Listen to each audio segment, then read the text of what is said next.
साथियों, जय जोहार, जय मूल निवासी। साथियों, आदिवासी समाज में ज़मीन के लिए क्या नियम कानून हैं? नियम कायदे क्यों बनाए जाते हैं?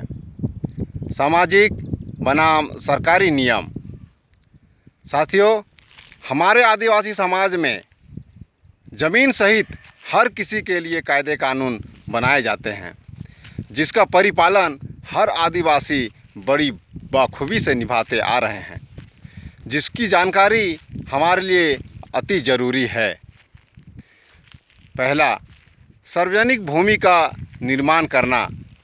गांव बसाहत एवं सीमा सरहद के भीतर सभी प्रकार के सामाजिक सार्वजनिक भूमि का आवंटन किया जाता है, जिसके तहत गौठान, बथान, देवालय, मरघट, कोटवारी, चारागाह इत्यादि ज़मीनों की प्रबंध किया जाता है, जिसमें सार्वजनिक रूप से सभी का समान अधिकार होता है।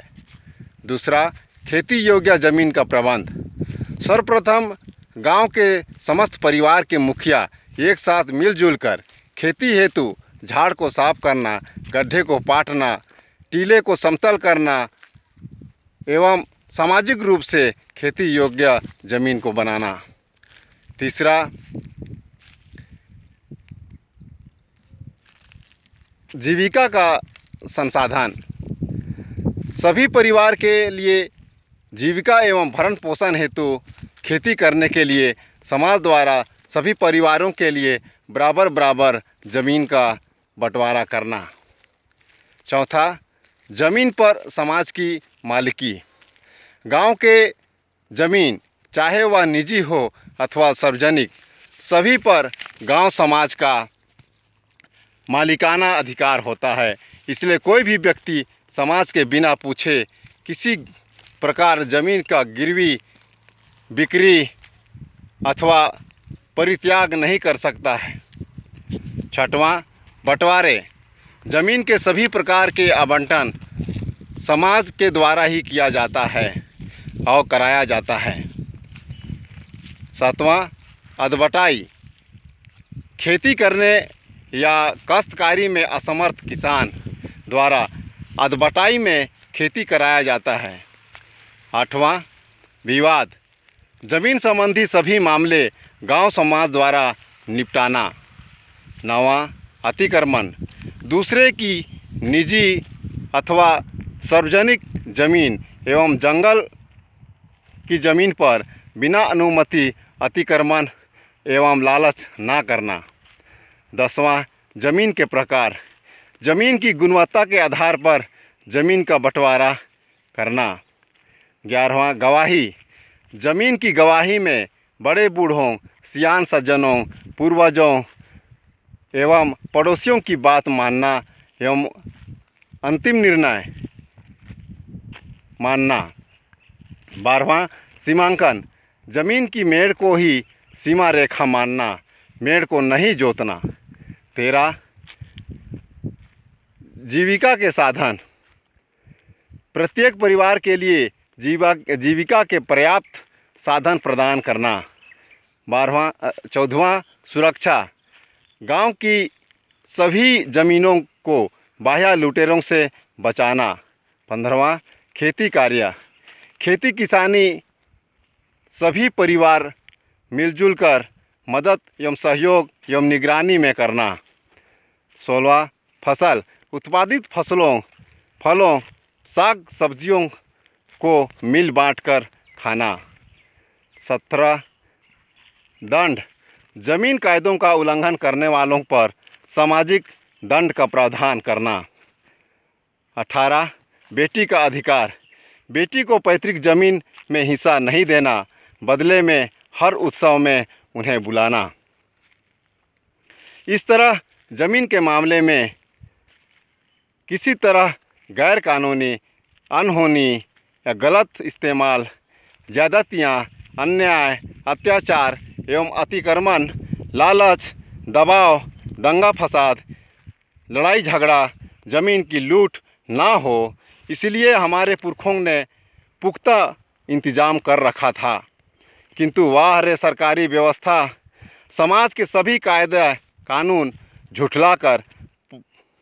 झुठला दिया गया है।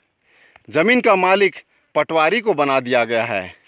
अब समाज के सारे कार्य ख़त्म कर पटवारी को मनमाने या समाज से बिना पूछे हेरा फेरी का मानो ठेका मिल गया हो।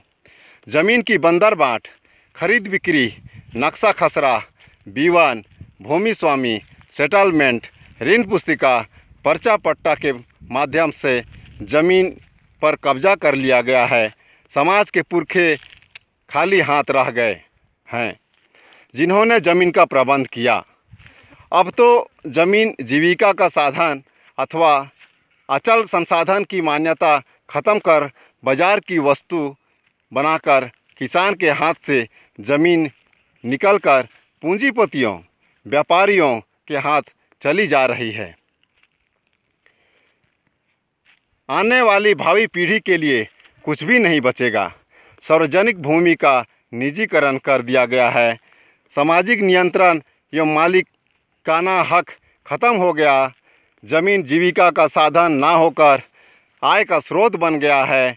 ज़मीन का अनैतिक बंटवारा हो गया, किसी के पास लाखों एकड़ तो किसी के पास घर बारी भी नहीं। ज़मीन अचल संपत्ति है जिसको चल संपत्ति यानी ख़त्म होने वाला धन बना दिया गया है। पटवारी द्वारा किया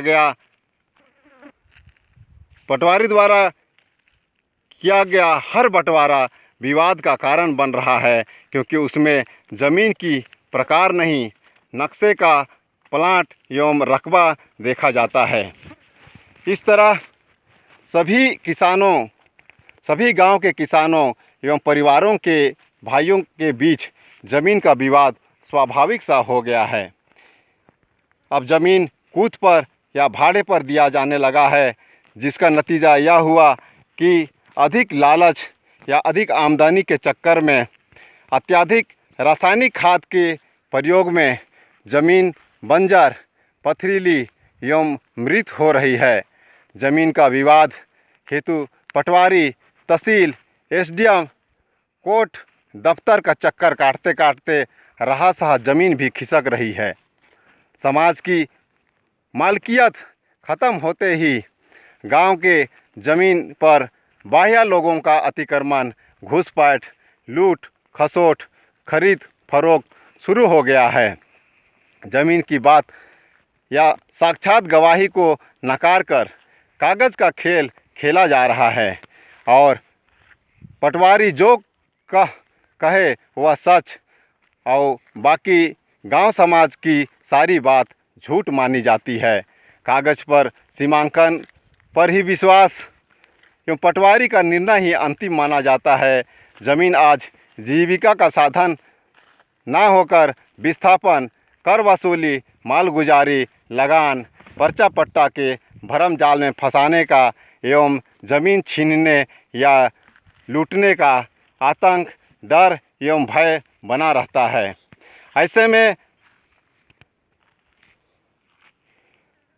ऐसे में बर्बादी की दास्तान सबके जुबान पर है। खेती सुधार की जगह कागज़ या नक्शा सुधारने में सारा धन खपा रहे हैं। हम किसानों को तो खेत में ही खेती करना है, किंतु कागज़ के पीछे ज़्यादा भागना पड़ रहा है। यदि आज बेटी का हिस्सा या अधिकार देकर हमें आपस में लड़ाया जा रहा है एवं ज़मीन एवं खेती अब व्यक्तिगत हो जाने से सभी संरक्षण एवं रखरखाव ख़त्म हो गया है। किसी को कोई साथ देने वाला नहीं है, जबकि आदि में पूरा गांव समाज साथ दिया करता था। इस तरह ज़मीन की सुरक्षा संरक्षण ख़त्म हो गया है। नियम कायदों का उल्लंघन करने वालों पर कोई नियंत्रण नहीं है, उल्टे समाज पर ही वज्र गिर रहा है। समाज इतना लाचार एवं बेबस हो गया है कि ज़मीन पर होने वाले सारे अतिक्रमण, अत्याचार, लूट, झूठ, फरोख, अन्याय नाइंसाफ़ी के बाद भी कुछ नहीं कर पा रहे हैं। सब करने की बजाय किराएदार बन गए हैं। यानी यदि यही स्थिति रही तो कोई भी व्यक्ति या समाज अपनी ज़मीन बचा नहीं पाएगा। सभी लुटेरी व्यवस्था एवं पूंजीपतियों के बलि बेदी में चढ़ जाएगा। तब हम किसान कहाँ जाएंगे? हमारा हालत क्या होगा और ये हालत करने वाला कौन है? इन सवाल का समाधान चाहते हैं तो जागो किसान जागो, ब्राह्मण तंत्र को समझो। हमारे पूर्वजों के बनाए कायदे कानून को पुनर्स्थापित करना होगा, गांव में लागू करना होगा। पटवारी के अनैतिक खेल पर अंकुश लगाना होगा। ज़मीन हड़पने वाले गिरोह एवं दलालों पर लगाम लगाना होगा। इसके अलावा अब कोई दूसरा चारा नहीं है और यह काम सिर्फ और सिर्फ राष्ट्रीय किसान मोर्चा ही कर सकता है। इसलिए सभी किसान संगठन से जुड़िए। अपनी धरती को बचाने के लिए आगे आइए या फिर धरती छोड़िए। दो रास्ते हैं हमारे पास, आप किसको चुनेंगे? यदि बचाव का रास्ता चुनना है तो सभी गांव में संसाधन नियोजन प्रबंधन समिति RPMC बनाकर अपने गांव में कार्य प्रारंभ कर सकते हैं। निर्देशित किया जाता है कि इस समिति के बिना अनुमति गांव का कोई भी व्यक्ति या राजस्व विभाग कोई भी ज़मीन के संबंध में खरीद बिक्री या अन्य कार्यक्रम नहीं कर सकता है। जो विभाग अथवा व्यक्ति नहीं मानता उस पर नोटिस किया जाए, समाज के सामने उसको जवाब देना होगा। और इसकी अधिक जानकारी के लिए आप एपिसोड नंबर 85 ज़रूर देखें, जिसमें सारी पेशा कानून के बारे में दिया गया है। इसी आशा और विश्वास के साथ मैं आभार व्यक्त करते हुए अपना यह वीडियो अंत कर रहा हूँ। धन्यवाद।